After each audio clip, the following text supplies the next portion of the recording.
I've seen a few of these now with teenagers. They're called online frenzies. You might know them as well. They're posts on social media that encourage disruption and disorder in the real world. And now a BBC investigation has found that they're being driven by the social media app TikTok. Former employees say TikTok isn't tackling the issue for fear of slowing down the platform's growth. BBC Verify's Mariana Spring has been looking into it.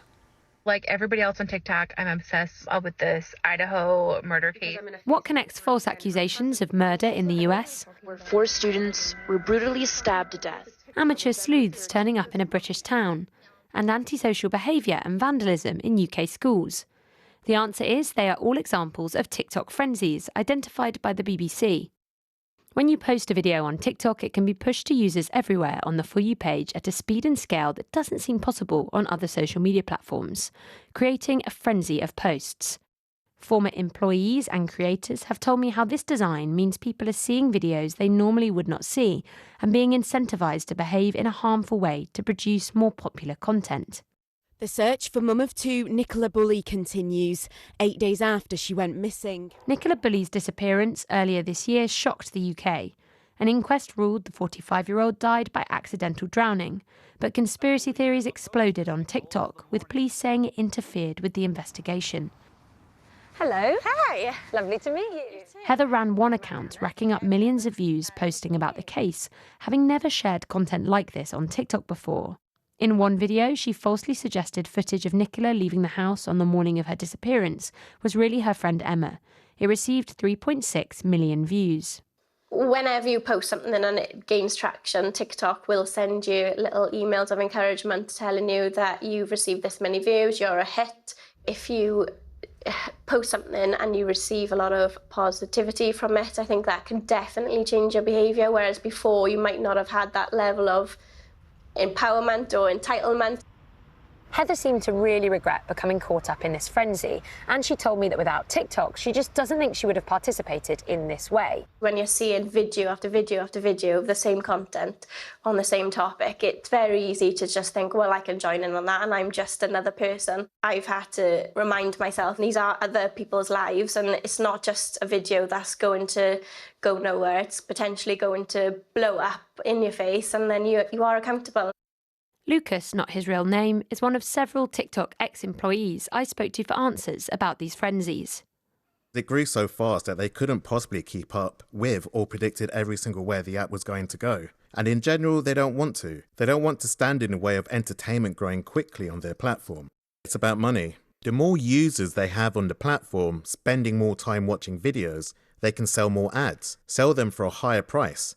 It's probably the most addictive platform that we've encountered yet, and I think that's a real danger, especially because of how young the audience is and how impressionable they are. TikTok told the BBC, our platform reflects conversations happening up and down the country and in the media. Our recommendation system is designed to prioritise safety, suggesting a range of content, proactively interrupting repetitive patterns, and reducing the reach of videos containing unverified information. Prioritising safety is not only the right thing to do, it makes business sense. Speaking to ex-employees and users, it seems that these frenzies are difficult to keep up with, and it's hard to know when and where the next one will happen. Mariana Spring, BBC News.